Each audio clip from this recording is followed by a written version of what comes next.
Syedaralun kebakaran rumah kembali terjadi di Nagan Raya pada Minggu 21 Agustus 2022 malam. Rumah terbakar adalah milik mantan Kecik Bumisari, Kecamatan Betong Syatari. Kebakaran yang hingga kini masih dalam penyelidikan polisi meludeskan semua isi rumah. 1 unit mobil Avanza dan 2 unit sepeda motor pun ikut ludes dilalap si jago merah. Kebakaran rumah Kecik terjadi sekitar pukul 19.30 waktu Indonesia bagian Barat. Tidak ada laporan korban jiwa, namun istri mantan Kecik ikut terbakar di bagian kedua kaki ketika berusaha menyelamatkan diri.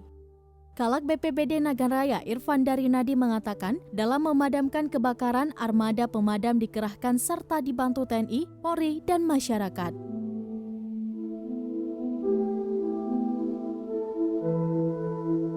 Dari Nagan Raya, Rizwan, Serambion TV.